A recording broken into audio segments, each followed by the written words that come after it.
or sweetener in my case. Do you want anything?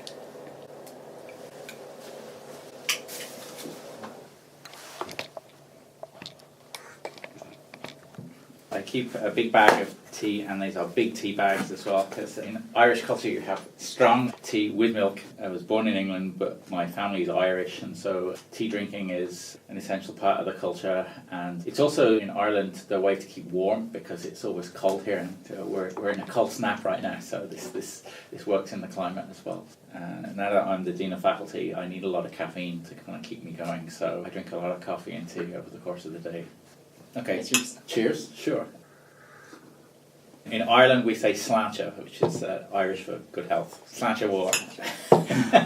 Hello, welcome to Tea with Professors. I am here with Political Studies Professor Dr. Boyle.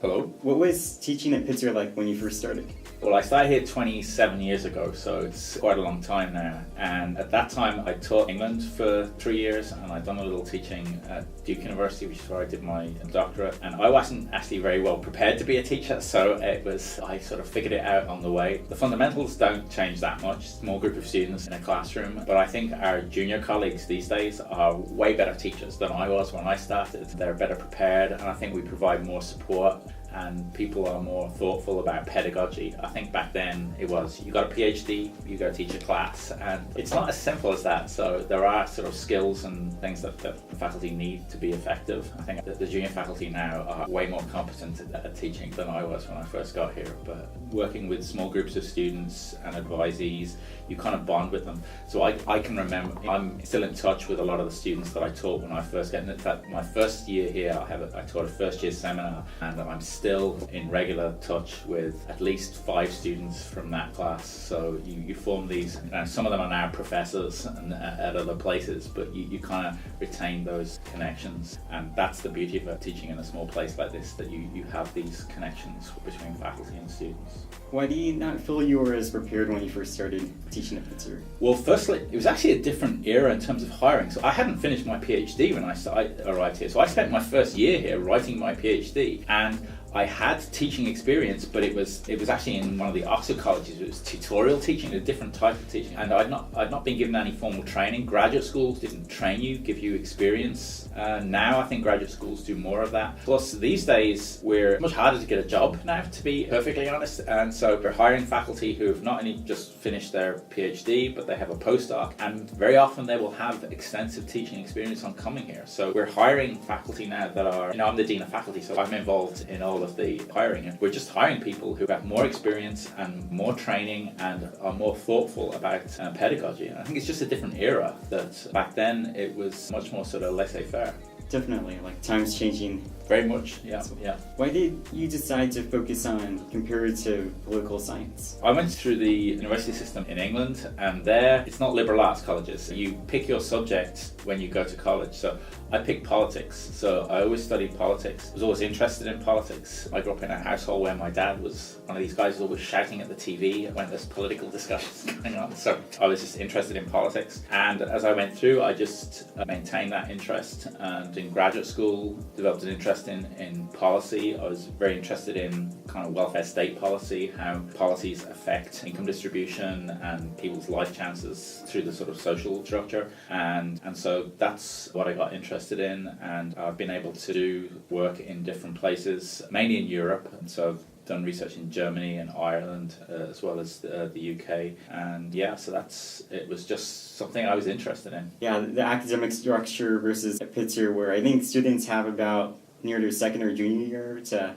really get grounded with a major declaration. I think I'm a big fan of the US liberal arts college system. I think it's so important that students get to experiment and think about different fields. How do you connect with your students?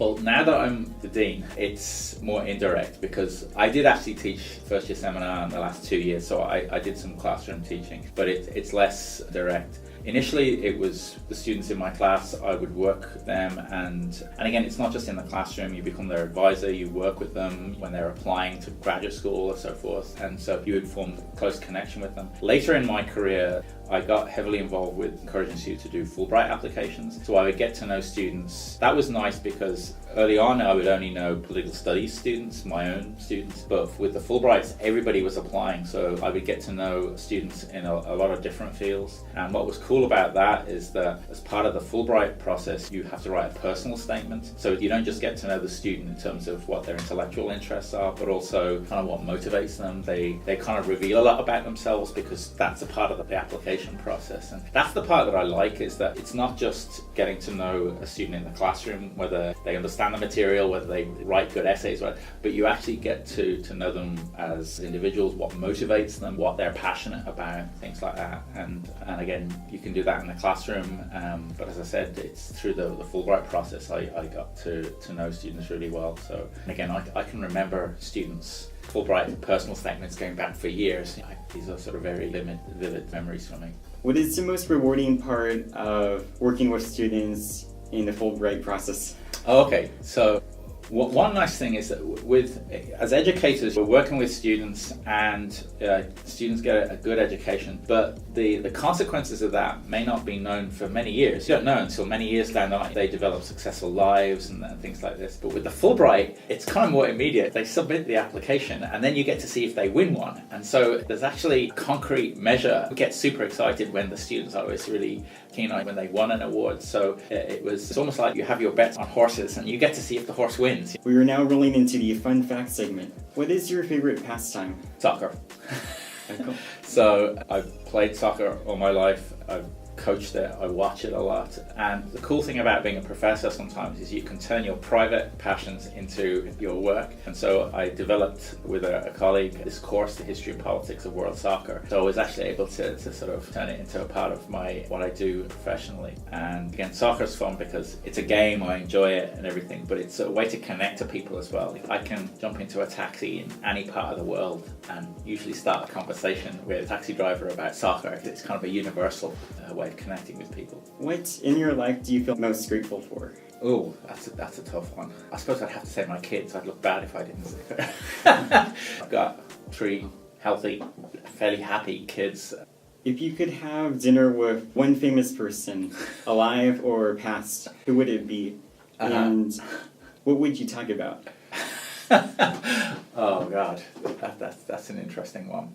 The coolest guy in the world, in my opinion, is Zinedine Zidane, who was the French soccer player who recently coached Real Madrid, and he's just sort of effortlessly great at whatever he does, but he's sort of a cool character. So I would love to have dinner with him and talk about what he has accomplished. And also, what really impresses me about Zidane is that he stepped in as manager of Real Madrid for 3 years, and they won the Champions League all 3 years. And then he was incredibly successful, and he just decided, okay, I'm going to finish now. So to accomplish something and then walk away, I think I'd love to talk to him about that. So sorry to go with the soccer theme there. I should probably choose like Jürgen Habermas or one of my intellectual heroes, but I'll go with Zidane.